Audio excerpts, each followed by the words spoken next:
ദൈവത്തിൻ്റെ പരിശുദ്ധ നാമം മഹത്വപ്പെടുമാറാകട്ടെ. തിരുവചനത്തെ ധ്യാനിപ്പാൻ കർത്താവ് നമുക്കൊരു പ്രഭാതം കൂടെ ദാനമായി തന്ന ദൈവത്തിൻ്റെ സ്നേഹത്തെ ഓർത്ത് ദൈവത്തെ സ്തുതിക്കുന്നു. കർത്താവ് ഈ ഭൂമിയിൽ നിത്യജീവൻ്റെ സുവിശേഷം കൊണ്ടുവന്നു. ഈ ലോകത്തിലെ സകല സൃഷ്ടികളും ആ സുവിശേഷം കേട്ടപ്പോൾ സന്തോഷിക്കുവാൻ തുടങ്ങി. മരങ്ങളും ജീവജാലങ്ങളും സകല പ്രാണികളും നിത്യജീവൻ്റെ ആ സുവിശേഷം കേട്ടുകൊണ്ട് ഈ ഭൂമിയിൽ നിന്ന് ദൈവത്തെ മഹത്വപ്പെടുത്തുന്ന അനേക സ്വരങ്ങൾ പുറപ്പെടുവിക്കുവാൻ തുടങ്ങി. അതായിരുന്നു നിത്യജീവൻ്റെ ത്രസിപ്പ്, മനുഷ്യന് നഷ്ടപ്പെട്ടു പോയതായ നിത്യജീവൻ. എന്നാൽ യേശു പ്രസംഗിച്ചു കൊണ്ടിരുന്നതായ തൻ്റെ ചുറ്റും കൂടിയിരുന്നതായ ജനങ്ങളിൽ ഏറിയ പങ്കും വിദ്യാഭ്യാസമില്ലാത്തവരായിരുന്നു. എഴുത്തും വായനയും ഒന്നും അറിയില്ല. എങ്ങനെയാണ് എഴുതിയിരിക്കുന്നത്, എങ്ങനെയാണ് വായിക്കുന്നതൊന്നും അറിയില്ല. കർത്താവ് പറഞ്ഞത് അവർക്ക് വലിയൊരു സുവിശേഷമായി. അവർ കർത്താവിന് പറഞ്ഞതായ വചനങ്ങളെ ദൈവത്തിൻ്റെ വചനമായി ഏറ്റുകൊണ്ടു. അവരുടെ ജീവിതത്തിൽ ആ വിശ്വാസത്തിൽ കൂടെ അവർ നിത്യജീവൻ അവകാശികളായി തീർന്നു എന്നുള്ളതായ ഒരു ചിന്ത, ഒരു നിശ്ചയം അവരുടെ ജീവിതത്തിൽ ഉണ്ടായി. അങ്ങനെ ഇരിക്കെ വിദ്യാഭ്യാസമുള്ള ഒരു വ്യക്തി, ന്യായശാസ്ത്രി എന്ന് പറഞ്ഞാൽ ഒരു അഡ്വക്കേറ്റ്, ഒരു വക്കീൽ, അദ്ദേഹം യേശുവിൻ്റെ അടുത്ത് വന്നു. ലൂക്കോസിൻ്റെ സുവിശേഷം 10-ാം അധ്യായത്തിൽ നമുക്ക് അദ്ദേഹത്തെ കാണാൻ കഴിയും.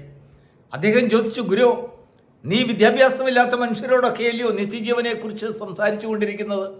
അവർക്ക് വചനങ്ങൾ എന്താണ്, ന്യായപ്രമാണം എന്താണ്, ദൈവത്തിൻ്റെ വചനം എന്താണെന്ന് ഒരു ഉന്തോ അറിയില്ല. എന്നാൽ നീ അവരോട് പറയുന്നത് അവർക്ക് ദൈവവചനമായിട്ട് അവരങ്ങ് അംഗീകരിക്കുന്നു. പക്ഷെങ്കിൽ വിദ്യ അഭ്യസിച്ച, എഴുത്തും വായനയും അറിയാവുന്ന, ന്യായപ്രമാണത്തെക്കുറിച്ച് നല്ല നിശ്ചയമുള്ള ഞാൻ നിത്യജീവനെ പ്രാപിക്കുവാൻ എന്ത് ചെയ്യണം? അദ്ദേഹം വിചാരിച്ചു, വിദ്യാഭ്യാസമുള്ളവർക്ക് വേണ്ടി ഒരു പുതിയ സുവിശേഷം, വേറൊരു നിയമം കർത്താവ് പറയുമെന്നാണ് അദ്ദേഹം വിചാരിച്ചത്. യേശു അവനോട് കൊടുത്തതായ ഉത്തരം ലൂക്കോസിൻ്റെ സുവിശേഷം 10-ാം അധ്യായത്തിൻ്റെ 25 മുതൽ 28 വരെയുള്ള 4 വാക്യങ്ങളിൽ നാം വായിച്ചു നോക്കുമ്പോൾ കർത്താവ് അവനോട് പറയുകയാണ്, ന്യായപ്രമാണത്തിൽ എന്തെഴുതിയിരിക്കുന്നു, നീ എങ്ങനെ വായിക്കുന്നു? വിദ്യാഭ്യാസമുള്ള ശാസ്ത്രിയെ, അല്ലെങ്കിൽ ഒരു അഡ്വക്കേറ്റ്, ഒരു വക്കീലെ, ഒരു മേലുദ്യോഗസ്ഥനെ, അല്ലെങ്കിൽ നിന്നെ തന്നെ വിദ്യാഭ്യാസമുള്ളവനെന്ന് നീ ചിന്തിക്കുന്നുണ്ടെങ്കിൽ ദൈവം നിന്നോട് ചോദിക്കുകയാണ്, ന്യായപ്രമാണത്തെ, ദൈവത്തിൻ്റെ വചനത്തെ നീ കേൾക്കുന്നതും വായിക്കുന്നതും എങ്ങനെയാണ്? ഏത് സ്വരത്തോടെ, എന്തുദ്ദേശത്തോടെ? ലാഭമുണ്ടാക്കാനാണോ? വിദ്യാഭ്യാസമുണ്ടെന്ന് മറ്റുള്ളവരുടെ മുമ്പിൽ ഒരു സർട്ടിഫിക്കറ്റിന് വേണ്ടിയാണോ? അതോ നിത്യജീവൻ്റെ ആഗ്രഹം കൊണ്ടാണോ? ആ ന്യായശാസ്ത്രി യേശുവിന് കൊടുത്തതായ മറുപടി, ന്യായപ്രമാണത്തിൽ എഴുതിയിരിക്കുന്നത് നിന്റെ ദൈവമായ യഹോവയെ പൂർണ്ണ മനസ്സോടും പൂർണ്ണ ശക്തിയോടും പൂർണ്ണാത്മാവോടും കൂടെ ആരാധിക്കണം, നിന്റെ കൂട്ടുകാരനെ നിന്നെപ്പോലെ തന്നെ സ്നേഹിക്കണം.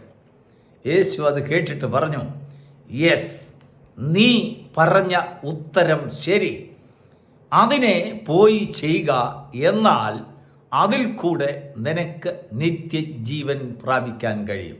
ദൈവത്തിന് സ്തോത്രം. ശ്രദ്ധിച്ച് കേൾക്കണം. ദൈവം നമ്മുടെ ഹൃദയത്തിൽ തന്നിരിക്കുന്ന ശരികളുണ്ട്. നാം സംസാരിക്കുന്ന വാക്കുകളിൽ ശരികളുണ്ട്. നാം ചിന്തിക്കുന്ന വിഷയങ്ങളിൽ ശരികളുണ്ട്. നാം ഉൾക്കൊള്ളുന്നതായ അനേക ആശയങ്ങളിൽ ശരികളുണ്ട്. ആ ശരിയാണ് നമ്മെ നിത്യജീവനെ പ്രാപിക്കുവാൻ നമ്മെ സഹായിക്കുന്നത്, നമ്മെ വളർത്തുന്നത്, നമ്മെ ജനിപ്പിക്കുന്നത്, നമ്മെ ചിന്തിപ്പിക്കുന്നത്, നമ്മെ സ്നേഹിക്കുന്നത് നമ്മുടെ ഹൃദയത്തിലുള്ള ശരികളാണ്. നിനക്ക് ദൈവത്തിൻ്റെ വചനത്തെ വായിക്കാൻ നിനക്ക് കഴിയുമോ? അതിനുള്ള ഒരു പ്രാഥമിക വിദ്യാഭ്യാസം നിനക്ക് ലഭിച്ചിട്ടുണ്ടോ? എങ്കിൽ വായിച്ചു നോക്കൂ. അതിൽ അനേകം ശരിയുത്തരങ്ങൾ നിന്റെ ജീവിതത്തിൽ നിനക്ക് കാണുവാൻ കഴിയും.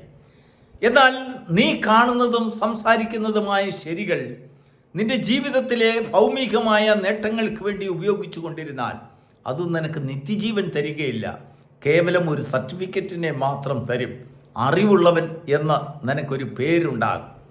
കൊരിന്ത്യ സഭയിലെ ജ്ഞാനികളായിട്ടുള്ളവരോട് അപ്പോസ്തലനായ പൗലോസ് പറയുന്നത് അതാണ്.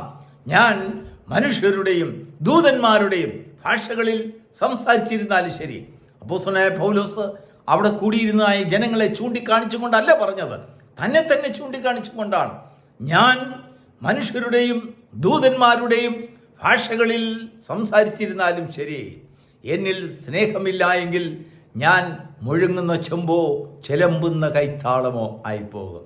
ദൈവത്തിന് മഹത്വം ഉണ്ടാകട്ടെ. പക്ഷെങ്കിൽ അത് നമ്മിൽ ദൈവത്തോടുള്ളതായ സ്നേഹം കൊണ്ടുവരുന്നില്ല എങ്കിൽ, മനുഷ്യനെയും തമ്മിൽ സ്നേഹിപ്പിക്കുന്നതായ ഒരു നിത്യജീവന്റെ സുവിശേഷം നമ്മളിൽ അത് പ്രതിനിധാനം ചെയ്യുന്നില്ല എങ്കിൽ, നമ്മളിൽ നിന്ന് നിത്യജീവൻ അകന്നകന്നകന്നു പോകും. കർത്താവ് ഈ പ്രഭാതത്തിൽ നമ്മുടെ കയ്യിൽ നിത്യജീവൻ തരുവാൻ ആഗ്രഹിക്കുന്നു. എങ്ങനെയാണ് അത്? വിദേശത്ത് നിന്ന് ഇറക്കുമതി ചെയ്ത നിത്യജീവനാണോ നിങ്ങൾക്ക് വേണ്ടത്? അല്ലെങ്കിൽ വേറൊരു സഭയിൽ നിന്ന് ഇറക്കുമതി ചെയ്യുന്നതായ നിത്യജീവനാണോ നിങ്ങൾക്ക് വേണ്ടത്? അല്ലെങ്കിൽ വേറൊരു വ്യക്തിയിൽ നിന്ന് കേട്ടറിഞ്ഞിട്ടുള്ള നിത്യജീവനാണോ നിങ്ങൾക്ക് വേണ്ടത്? അതല്ല ദൈവം തരുവാൻ ആഗ്രഹിക്കുന്നത്. കർത്താവ് തരുവാൻ ആഗ്രഹിക്കുന്നത് അതല്ല. നിന്റെ കുടുംബത്തിന് വേണ്ടി നീ പറയുന്ന ശരികളിൽ നിന്നും ഉരുത്തിരിയുന്ന ഒരു നിത്യജീവൻ. ദൈവത്തിന് സ്തോത്രം. ആ നിത്യജീവന് മാത്രമേ നിന്നിൽ ജീവൻ നിലനിർത്തുവാൻ കഴിയുള്ളൂ, നിന്നിൽ ജീവനെ വളർത്തുവാൻ കഴിയുള്ളൂ. നിന്റെ കുടുംബത്തിന് നിത്യജീവൻ ആവശ്യമാണോ? നിന്റെ കുഞ്ഞുങ്ങൾക്ക് നിത്യജീവൻ ആവശ്യമാണോ? നിനക്ക് നിത്യജീവൻ ആവശ്യമാണോ? അത് മറ്റെങ്ങും പോകണ്ട. നിന്റെ വാക്കുകളിൽ ശരിയായിട്ടുള്ള ഉത്തരങ്ങൾ ആ ജീവനിലേക്ക് നിന്നെ വളർത്തും. ദൈവത്തിന് മഹത്വം ഉണ്ടാകട്ടെ. അനേകം ശരികൾ നാം അറിയാതെ ഉച്ചരിക്കുന്നു, പക്ഷെങ്കിൽ അത് നിത്യജീവനായി നമ്മിൽ പരിണമിക്കുന്നില്ല. ഈ പ്രഭാതത്തിൽ ദൈവത്തിൻ്റെ ആത്മാവ് നമ്മെ ബോധിപ്പിക്കുന്നതായ സന്ദേശം, ഈ അനുഗ്രഹിക്കപ്പെട്ട ഈ പ്രഭാതയാമത്തിൽ ദൈവത്തിൻ്റെ ആത്മാവ് പറയുന്നു, നിന്റെ വാക്കുകൾ നീ ഒന്ന് ശ്രദ്ധിച്ചു നോക്കൂ, നീ വായിക്കുന്നതിനെ നീ ഒന്ന് ചിന്തിച്ചു നോക്കൂ, നീ കേൾക്കുന്നതിനെയും കാണുന്നതിനെയും നീ ഒന്ന് അംഗീകരിച്ചു നോക്കൂ. അതിൽ ധാരാളം ശരികൾ നീ കാണുന്നില്ലേ? ആ ശരികളാണ് നിനക്ക് ജീവൻ കൊണ്ട് തരുന്നത്. പോക, ആ ശരികൾ നിന്റെ ജീവിതത്തിൽ പ്രാവർത്തികമാകട്ടെ. അത് നിനക്കും നിന്റെ കുടുംബത്തിനും ഉത്തരമായിട്ടുള്ളതായ ജീവന്റെ മഹത്വമായ സമൃദ്ധിയായ ജീവനായ ഒരു അനുഗ്രഹിക്കപ്പെട്ട നിത്യജീവന്റെ മഹത്വത്തിലേക്ക് അത് നിന്നെ വളർത്തുന്നതിനിടയായി തീരും. അത് നിന്റെ ഭവനത്തിൽ സമാധാനം കൊണ്ടുവരും. മറ്റുള്ളവരിൽ നിന്നും, മറ്റ് സഭകളിൽ നിന്നും, മറ്റ് വ്യക്തികളിൽ നിന്നും പ്രാപിച്ചെടുക്കുന്നതും കേട്ടെടുക്കുന്നതുമായി നിത്യജീവൻ നിന്റെ ഭവനത്തിൽ സമാധാനം കൊണ്ടുവരികയില്ല. അഭിപ്രായ വ്യത്യാസങ്ങൾ ഉണ്ടാക്കും, ആശയവ്യത്യാസം ഉണ്ടാക്കും, ആശയത്തിൽ കുഴപ്പങ്ങൾ ഉണ്ടാക്കും, പെരുമാറ്റത്തിൽ വ്യത്യാസങ്ങൾ ഉണ്ടാക്കും, സ്നേഹത്തിൽ കുറവുണ്ടാകും. എന്നാൽ നമ്മിൽ നിന്നും ഉരുത്തിരിയുന്നതായ ശരികളുടെ ശരിയായ ഉത്തരങ്ങളിൽ കൂടെയുള്ളതായ ജീവൻ അത് നമ്മെ വളർത്തും, അത് നമ്മെ ജീവിപ്പിക്കും, അത് നമുക്ക് ഉത്തേജനം കൊണ്ടുവരും. സഭകളുടെ അടിസ്ഥാനത്തിലല്ല, വ്യക്തികളുടെ അടിസ്ഥാനത്തിൽ, മനോഭാവത്തിൽ, അഭിപ്രായങ്ങളുടെ സമന്വയം ഉണ്ടാകും. സ്നേഹമായിട്ടുള്ള ഒരു ധാര അവിടെ വളരും.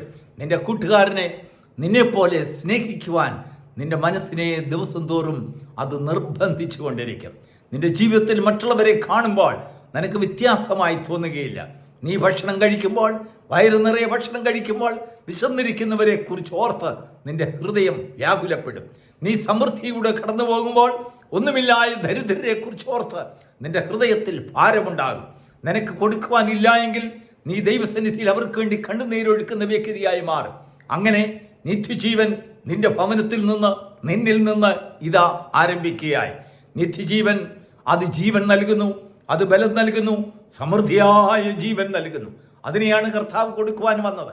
ഈ ഭൂമിയിൽ ആ സ്നേഹത്തെക്കുറിച്ച് കേൾക്കുമ്പോൾ നമ്മുടെ ഹൃദയത്തിലും ആ ജീവൻ വളരുവാൻ സാധ്യമാകുന്നുണ്ടെങ്കിൽ നാം നിത്യജീവന്റെ അവകാശികളാകുന്നു.